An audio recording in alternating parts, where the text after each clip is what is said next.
of the New York book tour. We'll see who shows up tonight. Had to show up by bike. Books in the back here. My single speed bike. Oh, a bit knackered, but ready for a little talk tonight. If one person comes, great. If 15 comes, even better. But you know what? It's been a real fun time in New York, and better than I could imagine. Hoping the friends open up the shops here. So let's get down to business and let's have some fun. You all right? Thanks. So here we are in in Stamford, Connecticut. My childhood friend Marie Julian. We're going to talk about my book. We grew up on the same street together, on those streets of the Bronx that I even took off from, and Marie might have still been living on the same street when I took off on my first trip in 1983. Were you still living on Wickham Avenue? Yeah. So Marie was there. Back in the Bronx. Back in the Bronx, and Marie's sister actually lent me money for that second motorcycle I bought that I knew I wanted to go across America with. I didn't have enough money at the time. Susan was in the working world. She was a couple of years older than me, and I was like, Sue, I'm going to have money in 3 months, but my dream motorcycle just came. Can I just borrow that money? And so she lent the money to me, and I bought my dream motorcycle to... Yes, Marie. Remember those days in the Bronx? You know, I think we had it all back then, didn't we? But I think it was a good way of life because we just played outside every day, Yeah. fresh air. Yes. Right? No Yeah. play dates, no scheduled. My kids are overscheduled now. Right. You know where I was today, funnily enough, and I was talking to my wife, Angie.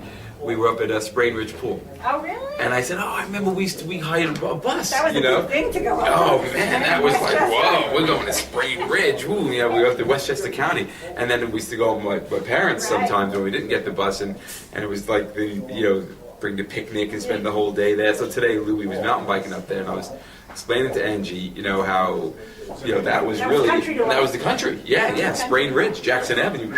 The highway ended not too far after that. Because how I started traveling was I had that motorcycle then, and I said to my friend Gary, who we graduated, leaving college, and I said, come on, let's go across America.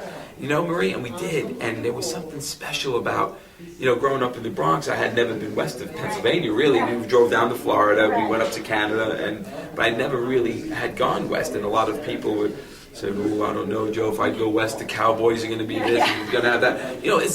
Unfortunately, society seemed to feed off of that fear factor, even back then. I mean, it wasn't as rampant as it is now. Right. But, so we were a little bit tentative, weren't open to try something new. We're going across America. This is 1983, so we're going across 1980, 1980s America on a motorcycle. How's it going to, two Bronx guys, we had our leather jackets. But you know what? It was there that I realized once you got out of that realm of thinking of the possibility of the fear and who's going to want to beat you up or what policeman is going to want to take you in. The Cowboys are going to want, you're from the Bronx, let's see how you can fight. And none of that happened.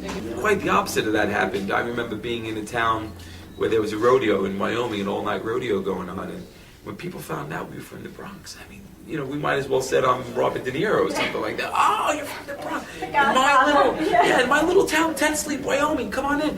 And we just had a great time, and that's how it was. And I remember one situation, we were coming out of the Black Hill Mountains, and I was speeding, and it was just a lovely road, and I didn't realize I was speeding.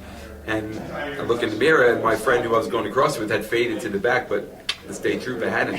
So he pulled us over, and we were having a little talk, and I said, look, I'm really sorry. I said, I didn't realize I was going that fast. I said, my friend and I going across America, and he calculated how fast I was going over the speed limit. And I to tell you the truth, I knew I was speeding, but I didn't realize the speed had dropped to sort of a speed trap.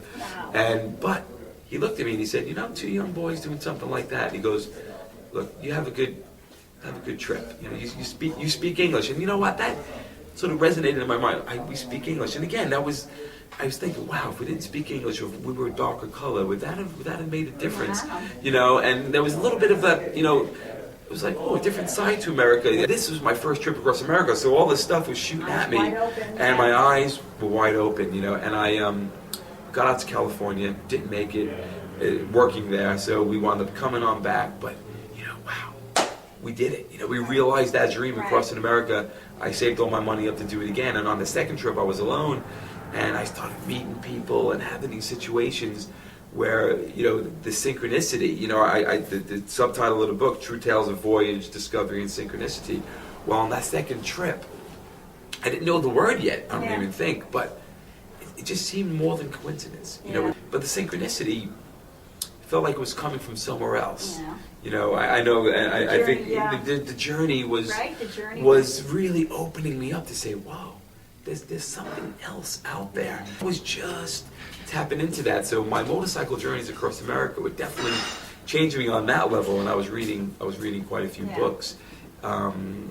Carlos Castaneda and like heady stuff for me at that time, 21. And where were you staying? Like, where were you staying at that time? I was staying in my tent mostly, and sleeping bags, cheap hotels, sometimes sleeping out under the stars. Sometimes Motel 6 was very affordable at the time, $15, $20 for the night for a shower, and it was quite nice. And all those trips across America, I did my longest trip was up to Alaska. And I kept on thinking, oh, I want to leave New York, I want to leave New York. But my trip from Alaska, I had taught in a school the previous year, and I said, you know what, I'm not going to leave New York. I'll probably wind up going back to New York. I like New York, I like my friends, but I just knew there was still something deeper in my gut. I didn't want to travel, there was a yearning. And I broke my wrist on that trip, which forced me to stay out west. And I went down to Mexico and Guatemala, and because I went down there, my political side, you know, I really started, you know, I saw a whole different side to the North American continent. You know, and I met this interesting Japanese guy called Kenji, and he took me under his wing. It was my first night in Tokyo, second night in Tokyo, and he said, oh, you don't have a watch on your wrist. He goes, look, tomorrow night we'll go out to dinner, and you know, don't buy a watch, but if you're going to make it in Japan, you know, I think you should have a watch. I said, oh, okay, I never thought about it, okay. So, you know, we met, we had dinner the next night, and he broke out this tin box, and he said, you know, pick a watch. And I picked a watch, strapped it on my wrist, and I was like, okay, you know, if you think it'll bring me luck, Kenji, you know, sure. And we saw each other a couple more times in Tokyo, and then I went off, and Kenji liked my idea. He thought it was a bit crazy, showing up there jobless, you know, just to sort of get a job teaching English. But he didn't realize that there was a circuit going on. He was Japanese. A lot of times, you know, in your own land, you don't know what's going on. Like I was going across America, I didn't realize below there was all these travelers working these ski resorts and doing all these things because I was living, you know. So he didn't realize there was travelers doing those things. And his simple words, and the few times he had sent me letters when I was having troubles in Japan, he was like, Joe, you've made the right decision. You stayed as long as you needed to stay. It's time for you to go. Your time is over in Japan. And I looked at my watch, and it stopped working. You know, 16 months I was there. It worked every day. Oh my gosh. And that's when I was like, wow. You know, it was even deeper, and I was just realizing, wow, I'm in this magical groove here. And so I went on to Australia, Diomede went on to New Zealand. You know, after that Asia trip, I came back to America for a year. So I was gone 3.5 years on that trip. Wow.